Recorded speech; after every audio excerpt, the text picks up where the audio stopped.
Hey yo, what up? My name's Carlos Flores from Bosesgreenlife, and this is my greenhouse. Come on, come on.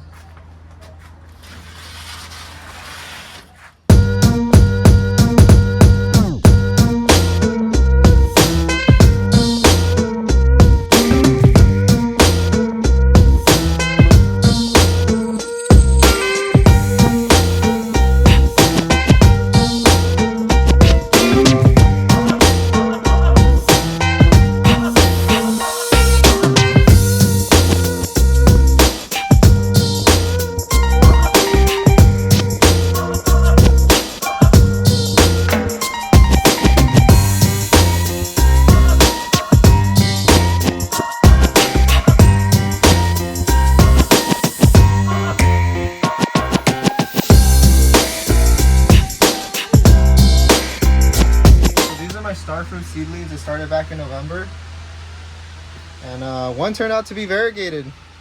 Amazing. This is like a pretty rare phenomenon. For more information, you guys can go check out my TikTok at Bosesgreenlife about this variegation. Woo. This is like the best starfruit I have as of right now. The most thriving, vigorous one. The cool thing about starfruit is that not just fruit is a star shape, but also the plant. If you look at it in the top, it's got the star figure. What we have over here is my avocados and mangoes. This is an avocado. This avocado. If you could tell, they have different textures. This is pretty amazing, the different avocado varieties. Even though these are not true to type, there still might be a chance that this may be a good avocado. So very, very small chance, but still possible. So this is a failed mango graft. It's okay to fail because at the end of it, you get more branches that you could graft onto. Now I have 3 branches growing in. I could graft onto those 3 branches, 3 different mango varieties in just one tree. So right here I have some peaches. I still deal with some disease problems. These are signs of spider mites. Key to greenhouses is when you see a pest, you deal with it right away. So since I don't see any spider mites anymore because I applied some neem oil, I don't see any more anymore. So over here I got some pepper varieties. I ordered a bunch of seeds from Baker Creek, Super Hot Chilies seeds now, and the reason why I got so big on peppers this season is just because I wanted to give my mom like so many options of different peppers. Since we love making homemade salsas, it'd just be amazing just giving her this selection of varieties of super hot peppers. Here I have this moringa tree I grew from seed. There's so many benefits to moringa. It's called the miracle tree, I believe, in English, but in Spanish it's called moringa. So many benefits. Everything about it, the foliage, the seeds. The only thing that it contains a toxic substance at the roots. So this is a cacao tree I got as a gift from my brother. I have no idea if I'll get a cacao pod from this, but it's still a beautiful plant, and I'm just fascinated about growing chocolate in my own house. So over here I have key lime I grew from seed. I know some citrus comes true to type, some don't. Key lime is one of them for sure.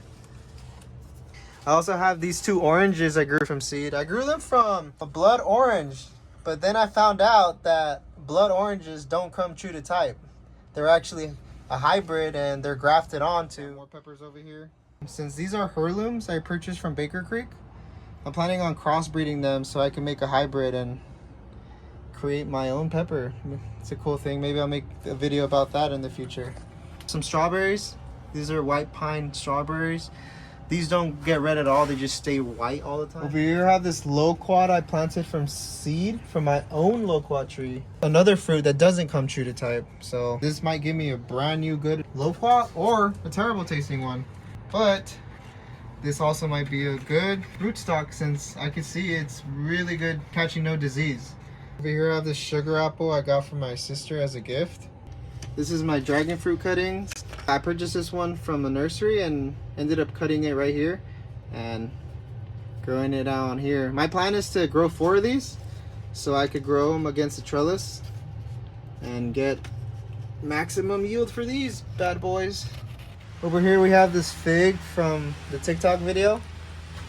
the rooted air layer. The foliage is pretty healthy. The buds are healthy. It's going pretty well.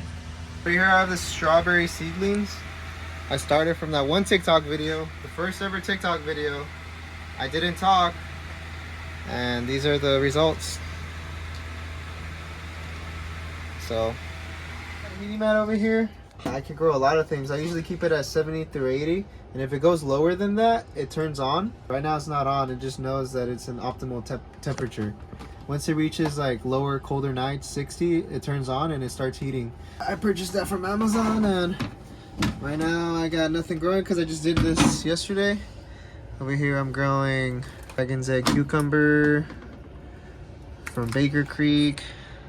San Marzano tomato from Seeds of Change. I got these from Lowe's, those organic seeds. Days come by, start seeing these germinate. And I noticed that without the heating mat, you don't see as much humidity compared to not having a heating mat.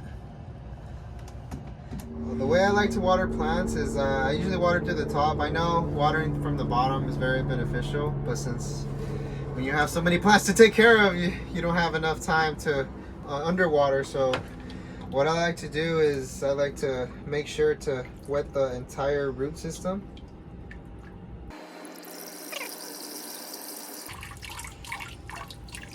And I'll leave this right here. Meanwhile, while that drains,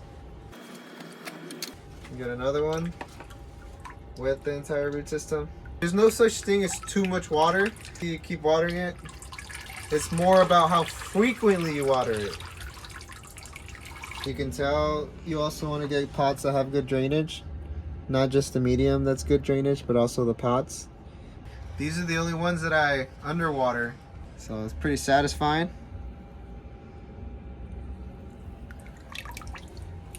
As this, you can tell, super dry.